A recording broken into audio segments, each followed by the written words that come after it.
पड़ोस की महिला नितांत अकेली ही रहती थी कि उनके यहाँ अचानक एक गंभीर से आदमी का रहने लगना थोड़ा कौतूहल पैदा करने वाला था।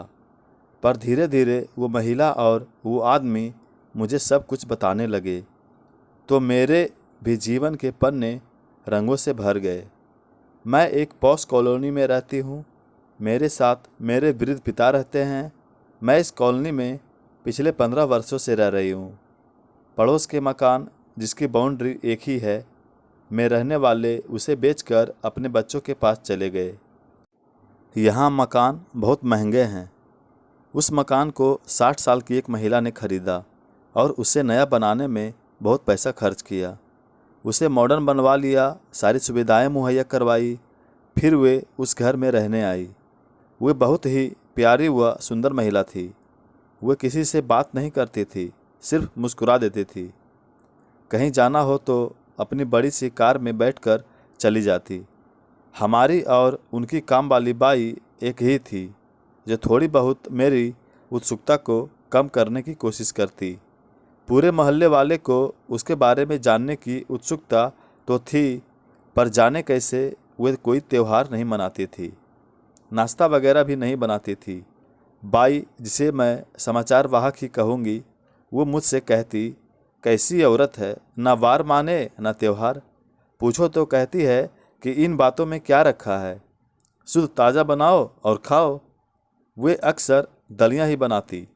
कभी कभी मैं सोचती कि बाई के हाथ कुछ नाश्ता भेज दूँ, फिर कभी डरते डरते भेज देती तो वे महिला पहले मना करती, फिर ले लेती और मुझे बर्तन लौटाते समय कोई फल रखकर दे देती। उनसे बोलने की तो इच्छा होती, पर मैं क्या, मोहल्ले का कोई भी उनसे नहीं बोलता। मैं अपने पिता से अकेले कितनी बात करती।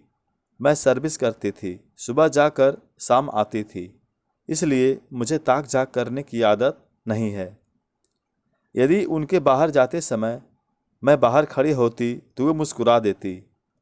सबको उनके रुतबे के कारण बोलने में संकोच होता था। मैं स्वयं को बोलती ही नहीं थी। ऐसे ही 5 साल बीत गए। इतने साल कॉलोनी में रहने के बावजूद उनकी किसी से दोस्ती नहीं हुई, ना उन्होंने की। एक दिन अचानक उनके घर एक बड़ी कार आकर खड़ी हुई। उसमें से एक सुंदर 40-45 साल का व्यक्ति निकला। सब ने उसे आश्चर्य से देखा। इतने सालों में उनके घर कोई नहीं आया था। अब यह कौन आ गया है? मोहल्ले वाले के आश्चर्य का ठिकाना ना रहा। जब उन्होंने देखा वह उन्हीं के घर में उनके साथ ही रहने लगा। वे साथ साथ कार से बाहर जाते और कार से ही वापस आते। मैं अपनी उत्सुकता रोक ना सकी, पर क्या करें, अब तो उनके घर से पकवान बनाने की खुशबू भी आने लगी। एक दिन बाई ने मुझे बताया कि वह उनका बेटा है। एक दिन वही पड़ोसी विनीता आंटी घर के सामने सुंदर रंगोली बना रही हैं। क्या बच्चे, क्या बड़े, पूरा मोहल्ला ताक झाँक कर देख रहा था। मेरे भी कुछ समझ में नहीं आया। कहाँ तो कोई त्यौहार नहीं मनाती थी। हमारे उत्तर भारत में रंगोली कोई कोई बनाता था। उनका बेटा भी माँ के रंगोली बनाने को बड़े ध्यान से देख रहा था। तो उसी समय मेरे पापा ने अपना परिचय देकर उस युवक से बात की। युवक तो बहुत खुश हुआ, बड़ी गर्मजोशी से पापा से हाथ मिलाया। पापा ने उसे बताया कि पड़ोस में रहते हैं। हाँ अंकल, मैंने आपको देखा। संकोचवश बोल ना पाया। उसने कहा, मैंने घर में मूंग की दाल का हलवा बनाया था, सोचा क्यों ना विनीता आंटी को भी दे आऊं। मैं आंटी के घर गई। उन्होंने खुश होकर मेरे हाथ से हलवा ले लिया और पोंगल, चावल मूंग की दाल की मीठी डिश मुझे खिला दी। मुझे बहुत आश्चर्य हुआ। मैंने बहुत स्वाद लेकर खाई। उन्होंने मेरे पापा के लिए भी एक बर्तन में डालकर दी। फिर अपने बेटे से मेरा परिचय कराया। उसका नाम विशाल था। वे उसे सुंदर कहकर बुलाती हैं। मैंने पूछा, इतने दिनों से ये कहाँ गए थे? यह अमेरिका में रहता था, अब मेरे पास आ गया है, आंटी ने कहा। इस तरह आंटी से मेरी दोस्ती हो गई। पर मुझे अभी भी एक प्रश्न परेशान करता था। इतने दिनों से तो कहती थी कि मेरा कोई नहीं, आज मेरा बेटा कह रही है। कोई इन्हें धोखा तो नहीं दे रहा है? कहीं भावना में बहकर इन्होंने इन्हें अपना बेटा तो नहीं माना? कोई अनहोनी हो गई तो? मेरा मन रह रहकर मुझे परेशान करता। मैंने यह बात अपने पापा को बताई तो वो बोले, तुम अपने काम से मतलब रखो, ज़्यादा होशियार बनने की ज़रूरत नहीं। वह औरत IAS थी। अपने काम से ही मतलब रखना बेटा, उन्हें सलाह देने की ज़रूरत नहीं। परंतु वह लड़का बहुत ही स्मार्ट, बढ़िया पर्सनैलिटी, बहुत ही हैंडसम था। कहना तो नहीं चाहिए, पर मेरे दिल में पता नहीं क्यों कुछ अजीब सा होने लगा। क्या हुआ इस उम्र में? मैंने दिल को काबू करना चाहा, पर पता नहीं क्यों मेरा दिल काबू में नहीं रहा। मुझे लगा इन आदमियों का दिल तो होता नहीं। मुझे बहुत तकलीफ़ हो रही थी। मुझे लगता बच्चे सबको बहुत अच्छे लगते हैं। कौन सी ऐसी औरत होगी जो माँ ना बनना चाहे? यह औरत भी 65 साल से ऊपर की हो गई हैं। कहते तो हैं कि 60 साल में सठिया जाते हैं। यह तो 65 से ऊपर हो गई है, पैसे वाली हैं, इसीलिए कोई इन्हें धोखा तो नहीं दे रहा। फंस जाएंगी बेचारी। मैं सोच सोच कर परेशान होती रही, पर उनके बेटे का आकर्षण मुझे उनकी ओर खींचता चला गया। वो बेटे के लिए रोज़ तरह तरह का खाना नाश्ता बनाती। मुझे समझ नहीं आ रहा था कि मैं विशाल के लिए इतना खास महसूस क्यों कर रही हूँ। यह लड़का शायद दक्षिण भारत का है, सो वो वहीं के त्यौहार ज़्यादा मनाती और दक्षिण भारतीय व्यंजन और नाश्ते बनाती। मन बहुत परेशान रहने लगा, कहीं मेरी पड़ोसिन धोखा ना खा जाए, क्योंकि पड़ोस में साथ रहते रहते उनसे विशेष स्नेह और अपनत्व हो गया था। उनसे कैसे पूछे, कुछ बोलूं तो शायद बुरा माने, कल को कुछ हो न जाए। मन बहुत व्यथित हो रहा था। एक दिन उनके लड़के को अकेले बाहर जाते देखा तो मैं विनीता आंटी के पास चली गई। मैंने कहा, आंटी आप बहुत बड़ी हैं, समझदार हैं, मुझे आपके पारिवारिक मामले में दखल देने का कोई अधिकार नहीं है, होना भी नहीं चाहिए, पर मैं आपसे बहुत ही स्नेह रखती हूँ, सो कह रहे हूँ, गलती हो तो माफ़ कर देना। मैं आपकी बेटी जैसे हूँ। हाँ हाँ सुनंदा, बोलो, क्यों इतनी परेशान हो? तुम मेरी बेटी ही हो। वे बोली तो झिझकते हुए मैं बोली, यह आपका सगा बेटा है क्या? बिल्कुल, पर मैंने कभी किसी से कहा नहीं, क्योंकि मुझे भी पता नहीं था कि वह कहाँ है। क्या? मैंने आश्चर्य से पूछा। यह बहुत बड़ी कहानी है, अभी तुम्हें फुर्सत नहीं है, सुनाऊंगी कभी। मैंने कहा, आज मुझे फुर्सत ही फुर्सत है। आपको समय हो तो आप बताना चाहें तो बता दें। आज पापा का खाना उनके फ्रेंड के साथ है, इसलिए मैं अकेली हूँ। आज मेरी छुट्टी भी है। अच्छा, तो सुनंदा बैठो, मेरी कहानी सुन लो और यहीं खाना भी खा लेना। मेरा बेटा सुंदर काम से बाहर गया हुआ है। सुनाइए आंटी। मेरा IAS में सिलेक्शन हो गया था। मसूरी में ट्रेनिंग चल रही थी। सुदूर दक्षिण भारत के तमिलनाडु प्रांत से आए कार्तिक स्मार्ट, सुंदर और होशियार थे। हम दोनों एक दूसरे की तरफ आकर्षित हुए। दोनों के घर वालों के विरोध के बावजूद हमने शादी करने की ठान ली। शादी भी हो गई। थोड़े दिनों तक सब ठीक ठाक रहा। मेरा बेटा भी हो गया। कार्तिक के माँ बाप ने बेटे से समझौता कर लिया और मुझसे कहा कि अपने बेटे विशाल को हमारे पास छोड़ दो, हम उसे पाल पोस कर बड़ा करेंगे। मेरी इच्छा ऐसी नहीं थी, पर सबने मुझे समझाया, बच्चे के दादा दादी उसको तुमसे ज़्यादा अच्छे से रखेंगे। तुम्हें नौकरी करते हुए छोटे बच्चों के साथ रखने में परेशानी होगी। मेरी नौकरी दौरे की थी, बार बार दौरे पर जाना पड़ता था। हेडक्वार्टर में थी, तब भी सुबह शाम घर आने जाने का कोई ठिकाना नहीं था। मेरे माता पिता ने भी इसे ठीक समझा। मैं विवश थी। नौकरों के भरोसे बच्चों को पालना मुश्किल था। शुरू में सब ठीक ठाक था। छुट्टी होते ही बच्चे के मुंह में ससुराल जाती जाती रही। बाद में मेरे ससुराल वालों को मेरा आना जाना खलने लगा। मेरे पति कार्तिक कहते, सही तो है ना, तुम बार बार आओगी तो बेटा उनके पास कैसे रहेगा। यह बात भी मैं मान गई। जब छुट्टी होती तो वे अपने घर चले जाते और मेरी उपेक्षा करने लगे।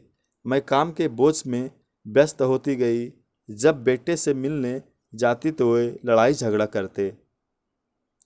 मेरा बेटा सुंदर मुझसे ज़्यादा अपने दादा दादी और पिता से जुड़ा था।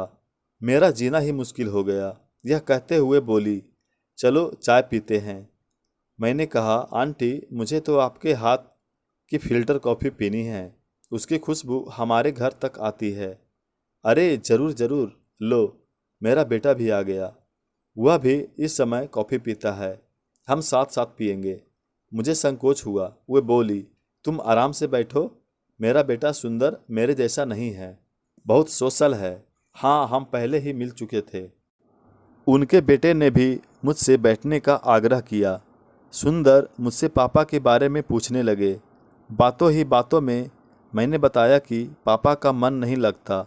उन्होंने पूछा, पापा को क्या क्या शौक़ है? पढ़ने का, गार्डनिंग का, राजनीति बहस करने का। अरे वाह, मेरा उनके साथ मन लग जाएगा। मैं भी इन बातों का शौक़ रखता हूँ। फिर तो आप घर ज़रूर आइएगा, मिलकर बात करेंगे। इतने में कॉफ़ी आ गई। हम सब ने कॉफ़ी पी। फिर मैं घर आने को हुई तो विनीता आंटी बोली, आगे की कहानी बाद में सुनाऊंगी, अभी खाना बनाना है। अगले दिन सुंदर मेरे घर आ गए। पापा मेरे बड़े बातूनी हैं। दोनों की जोड़ी जोरदार थी, खूब बातें कर रहे थे। मैं भी उनके साथ बैठ गई, बातें करने लगी। सुंदर पापा से बात करते पर मेरी तरफ भी देखते जाते। इस उम्र में भी मेरे अंदर एक सिहरन से दौड़ जाती। यह कैसे है मुझे पता नहीं, विशाल की बातें सुनती रहूं ऐसा लगता। मुझे आज तक किसी के लिए ऐसा नहीं महसूस हुआ। अब ऐसा क्यों लग रहा है? पापा और विशाल दोनों वॉक पर जाते, कई बार रात में क्लबों में जाते। पापा खेल के बहुत शौकीन हैं। ऐसे ही आंटी का बेटा भी दोनों में पटने लगी। जब दोनों घर से जाते तब मैं आंटी के पास चली जाती और वे अपनी कहानी मुझे सुनाने लगती, वही धारावाहिक सीरियल जैसे मुझे सुनाती। मुझे भी बहुत इंटरेस्ट आने लगा। वे कहने लगी, मेरे पास मेरे पति का आना करीब करीब बंद हो गया। वे आते तो भी उनके पास शिकायतों का पिटारा ही होता। ससुराल जाती तो कोई सीधे मुंह बात नहीं करता। बच्चे को मेरे पास न आने देने के लिए कई बहाने बनाए जाते। बच्चा जैसे तैसे बड़ा होता गया, मुझसे दूर होता गया। उसे मेरे खिलाफ झूठी बातें कहकर भड़काया जाता था। मेरे लिए जीना ही दूभर हो गया। फिर मैंने तय कर लिया कि ऐसी ज़िंदगी जीने से क्या फ़ायदा।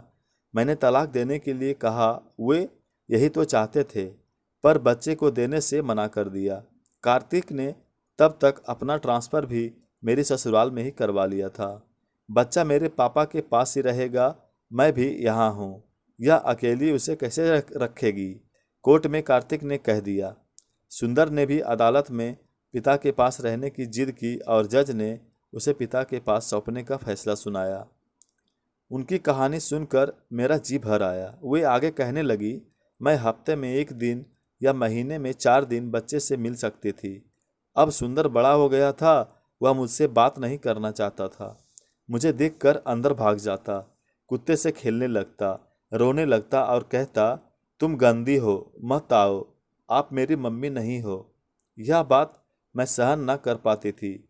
जब वहाँ जाकर आती, मन प्रसन्न होने के बजाय बहुत दुखी होता। मुझे इस हालत में देखकर मम्मी पापा भी बहुत दुखी होते। वे कहते, जब वहाँ जाकर दुखी होती हो तो बार बार जाने की क्या ज़रूरत है? बच्चे को देखने की इच्छा को मैं रोक नहीं पाती। किसी से मिलकर मन प्रसन्न हो तभी जाना चाहिए, इस बात को समझो।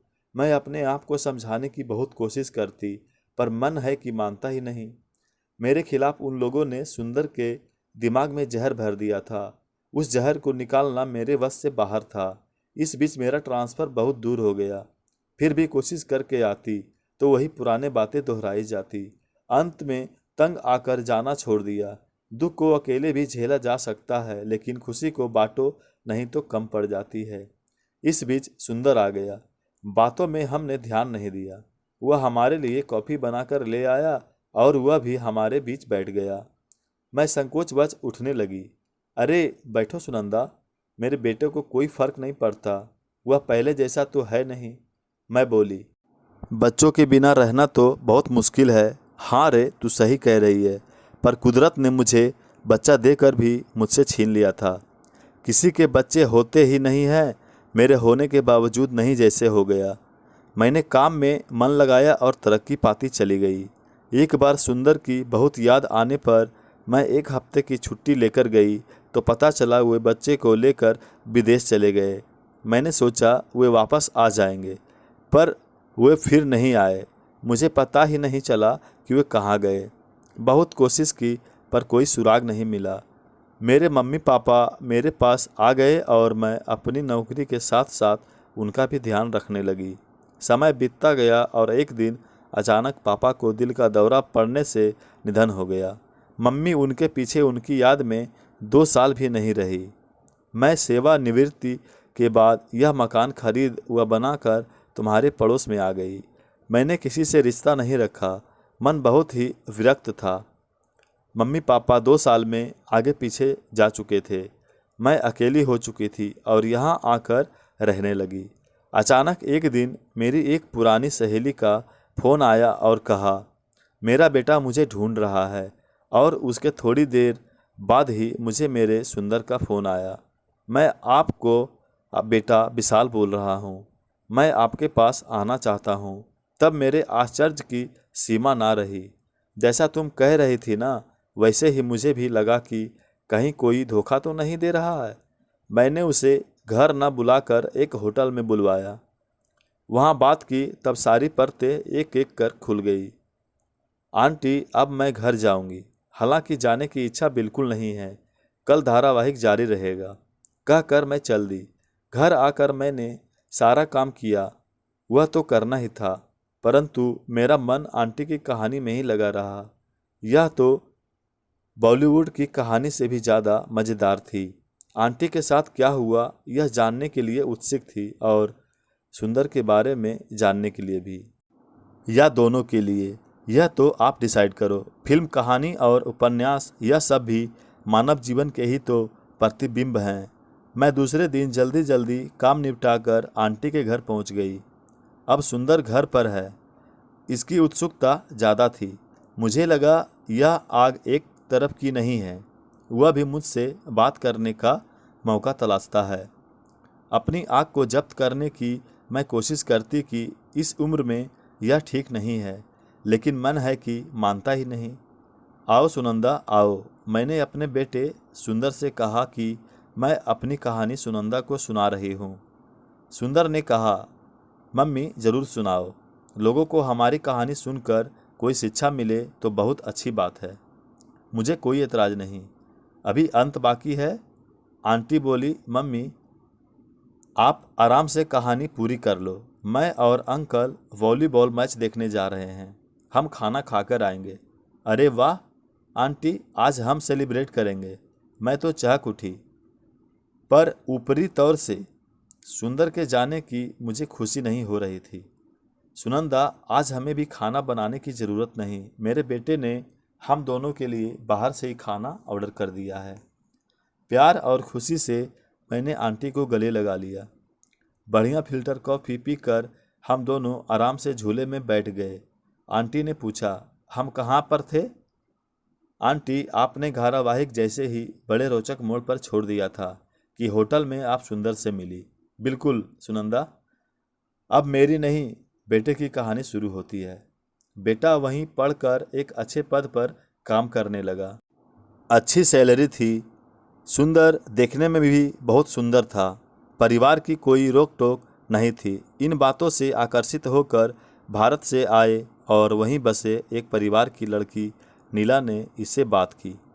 सुंदर अपने को बहुत अकेला और बिना परिवार का महसूस तो कर ही रहा था। उसके पिता बहुत ड्रिंक करते थे, वे भी चल बसे। उसने मेरे बारे में जानने की कोशिश की थी, पर उसे कामयाबी नहीं मिली। नीला के प्रस्ताव ने तो उसे उसकी ओर मोड़ लिया। थोड़े दिन दोनों बहुत खुश रहे। 2 प्यारे प्यारे बच्चे भी हुए, एक बेटा और एक बेटी। पर गृहस्थी की गाड़ी जैसे चलनी चाहिए वैसे ना चली और नीला को दूसरे लड़के से प्यार हो गया। उसने तलाक का निर्णय लिया। केस चला और दोनों बच्चे नीला को मिल गए। यह मेरे जैसे ही अपने जीवन में असफल हो गया। उसके बचाए रुपये भी सब नीला को देने पड़े। वो बहुत ही निराश हो गया। यह तो बहुत बुरा हुआ आंटी। हाँ, मेरे बेटे ने मुझे ढूंढने की बहुत कोशिश की। इस तलाक के कारण मुझे ढूंढना बीच में छोड़ दिया था। जब तलाक का काम पूरा हुआ तब बड़े मनोयोग से उसने फिर से मुझे ढूंढने का काम जारी रखा। बहुत मुश्किल था आंटी, सही कहा। बहुत कोशिश करने के बाद किसी से उसको मेरा मोबाइल नंबर मिला। मुझे तब उसने फ़ोन किया। वह दिन मेरे लिए अविस्मरणीय है। मुझे तो लगा था मेरा कोई नहीं है, किससे मैं अपनी इस खुशी को बांटूं। सुनंदा, दुख को तो फिर भी अकेले सह सकते हैं, पर खुशी को जब तक ना बांटो तो खुशी खुशी नहीं होती। उस समय मैंने अपने आप को बहुत अकेला पाया। मुझसे क्यों नहीं कहा आंटी? कैसे कहती? मैंने तो अपनी कोई बात तुम्हें बताई नहीं थी। तुम्हें ही क्या, किसी को भी नहीं बताई। मैंने अपनी कहानी अपने मन में ही दफन कर ली थी। अब मेरे बेटे के आने पर जैसे सब बदल गया। मेरी ज़िंदगी बदल गई। वाकई यह अजूबा से कोई कम नहीं है आंटी। मेरा बेटा विदेश को छोड़कर आ गया, अब यहीं रहेगा। अपना देश अपना ही होता है। दूर के ढोल सुहाने होते हैं। यही बात सही है। यह बात अब सुंदर की समझ में भी आ गई। उसके बच्चे जब उसकी माँ के कहने पर उससे नफरत करने लगे, तब ही उसको यह बात समझ में आई कि मेरी माँ के साथ भी यही हुआ होगा और उसे पश्चाताप हुआ। अब क्या होत जब चिड़ियाँ चुग गई खेत, ऐसा सोचा। पर अब मेरे समय में बेटे का सुख लिखा था। मेरी कोई गलती नहीं थी। कुदरत ने मुझे ये दिन दिखाए। कुछ दिनों पहले भी मैंने कई बार आत्महत्या करने की सोची। यदि मैं अपनी मंशा में कामयाब हो गई होती तो बेटे का प्रेम स्नेह कैसे पाती। जब जो होना है किसी न किसी रूप से होकर रहता है। हमें कर्म करते रहना चाहिए, फल की चिंता नहीं करनी चाहिए। क्यों सुनंदा, तुम मेरी कहानी सुनकर कुछ सोचने को मजबूर तो हुई होगी। हाँ आंटी, मुझे इसे आत्मसात करने में समय लगेगा। क्या मैं आपकी कहानी लिख सकती हूँ? क्यों नहीं, क्यों नहीं सुनंदा, जरूर लिखो। मैं जानती हूँ कि तुम एक लेखिका हो। लेखिका जो कहता है वह सब कल्पना नहीं होती। वह जो अपने चारों ओर देखता है, सुनता है, महसूस करता है, वही तो लिखता है। सुनंदा, तुम्हें मेरा बेटा कैसा लगा?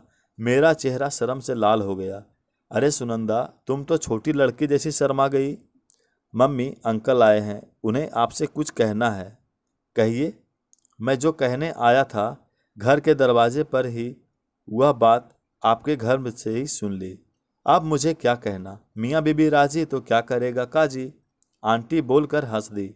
सब लोग ठहाका लगाकर हंसने लगे। सुंदर बड़े प्रेम से मुझे देखने लगा। मैं बोल पड़ी, आज बाहर चलते हैं, आज का डिनर बाहर करेंगे। वाई नॉट श्योर, विशाल बोला। पाठकों, आज की कहानी यहीं समाप्त होती है। कहानी को पूरा सुनने के लिए धन्यवाद।